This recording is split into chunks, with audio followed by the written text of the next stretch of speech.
બાંગ્લાદેશમાં રમખાણું ફાટી નીકળતા ગોધરાનો શહેજાદ લતીફ ભટુક પણ ફસાયો છે, જેને લઈ પરિવારજનો ચિંતામાં મુકાયા।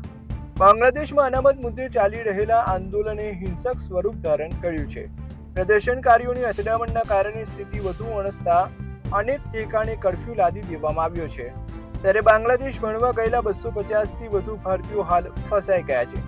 જોકે તેમાં ચિત્તાગોંગમાં તબીબી અભ્યાસ માટે ગયેલા ગોધરાના 20થી વધુ છાત્રો અટવાયા છે, જેમના પરિવારો ભારે ચિંતિત છે। 20 વિદ્યાર્થીઓ પૈકી એક ભટુક પરિવારનો છે। શહેજાદ લતીફ ભટુક પણ ત્યાં ફસાતા પરિવારજનો ચિંતામાં મુકાયા। अस्सलाम वालेकुम। મારો પુત્ર નામ શહેજાદ અબ્દુલ લતીફ ભટુક બાંગ્લાદેશમાં પાછલા 1 વર્ષથી તબીબી અભ્યાસ કરી રહ્યો છે, સાઉથર્ન મેડિકલ કોલેજ ચિત્તાગોંગમાં। બાંગ્લાદેશમાં જે અત્યારે ગંભીર પરિસ્થિતિ ચાલી રહી છે તેના માટે અમે બહુ ચિંતિત છે। નેટ સેવા બંધ હોવાના કારણે અમારો સંપર્ક પણ નથી થઈ રહ્યો અને અમારા ગોધરાના 18થી 20 બાળકો ત્યાં વિદ્યાર્થીઓ ફસાયા છે।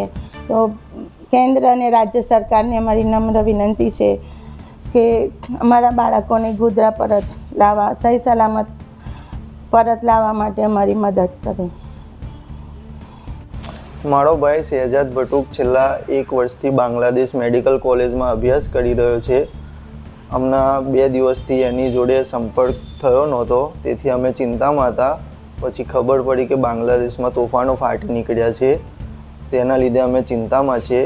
અમે રાજ્ય સરકાર અને કેન્દ્ર સરકારને એવી વિનંતી કરીએ છીએ કે મારા ભાઈ સહિત બીજા 19 સ્ટુડન્ટો જે ગોધરાના છે તેમને સહી સલામત ઇન્ડિયા લાવવામાં અમારી મદદ કરે।